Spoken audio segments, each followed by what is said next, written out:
the great creator of the curse himself.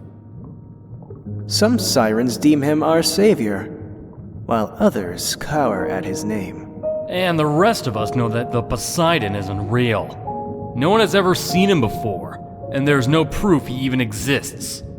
Damn it, Tua! I came to you for answers, not old siren tales. But for real, he does exist. I was witness to one of his callings before. If you're not gonna believe in a greater power that made the curse, how do you expect to find a greater power to surpass it? So, Tua? Excuse me if I'm wrong, but is this Poseidon the same guy from the Greek myths? God of the sea and all? Huh? No, it's probably just where we got the name from. Sirens just pick names to their liking anyway. But hey, maybe he is. Can't really say for sure. Which is exactly why I ain't buying any of it. But don't you know?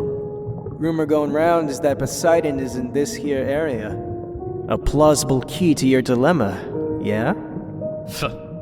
If you don't mind, I'd like to know a little more about it. Very well. It'd be my pleasure. The Poseidon is a powerful being that works in mysterious ways. He who roams both the land and the sea. The story begins and ends under the light of a full moon. The Poseidon's true intentions behind creating the curse remain unconfirmed, but many believe he was simply heartbroken just as the rest of us. Centuries ago, the Poseidon was known to be an almighty sorcerer who used his power for good, strong, compassionate, and admired by all. He was a man who had everything. That is, until death took the love of his life. Perhaps it was disease, an accident, or suicide? It's not known. But whatever it was, even the great Poseidon had no power over such a dreadful fate. It's said that his world had become so shattered, he could only see what was broken. And he empathized deeply with those who had the very same pain in their hearts. And so the heartbroken were drawn to him and sought his help. Thus, he created the blessing and the curse. On the night of a full moon, he gathered the heartbroken to the tides and cast his spell. With this, they were given a second chance at life, at the cost of throwing their previous life away completely. And the Poseidon? What became of him? Did he also cast the spell on himself? It's a mystery. But believe it or not, to this day he still lives. You see, every few years on the night of a full moon, the Poseidon reappears.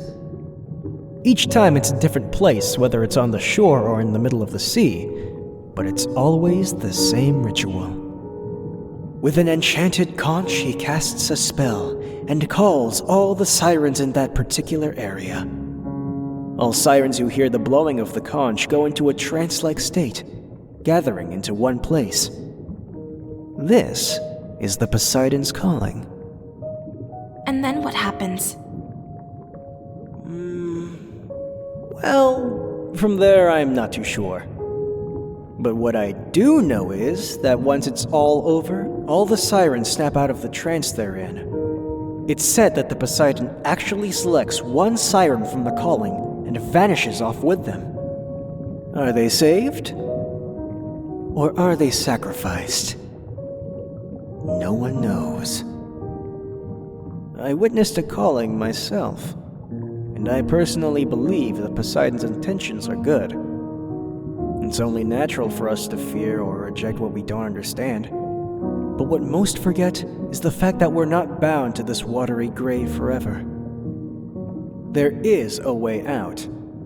That's the way the Poseidon designed his curse to be. Thank you, Tua. I appreciate the enthusiasm you have in sharing your story. No probs. It's my talent, after all. Oh, talent? Yeah, don't you know? Sirens always retain one particular talent even after they lose their memories. I like to think of it as a little remnant of our past lives. Talents can vary from all sorts of things, like being an inventor, an artist, or a fortune teller, or something. Me, for instance, I'm Tua, the teller of tales. More like teller of bullshit. Oh? And what's yours? Being a rude and pompous narcissist? The truth is, sweetheart, I was bewitched twice. Aside from the Siren spell, I was also cursed with irresistible good looks and awesomeness. If I had a talent, it'd be too much for the world to handle. Not everyone knows their talent, but I personally think Ian here is a problem solver. Sure, he can be calculative and manipulative at times, but I gotta admit, the guy's innovative. There was this one time he figured out a way to help me out of a lobster trap. Don't ask how I got stuck. And then he blackmailed me after that. But anyway, how about you, Lyra? Do you have an idea what your talent is? Me? Oh, I still have all my memories actually, so... Aha! You're lucky. Even if you did lose your memories, a girl as dull as you couldn't possibly have a talent.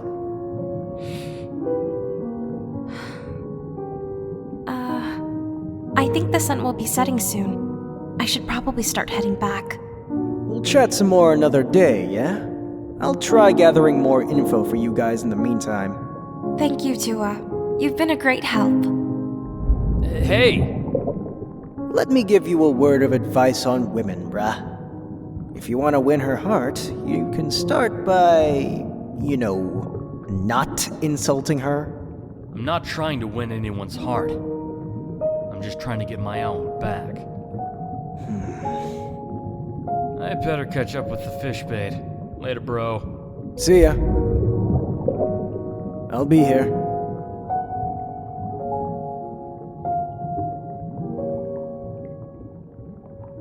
We didn't find a solution, but at least I learned a little bit more about the curse. However, the more aware I am of it, the more I worry what will become of me. I want to go home.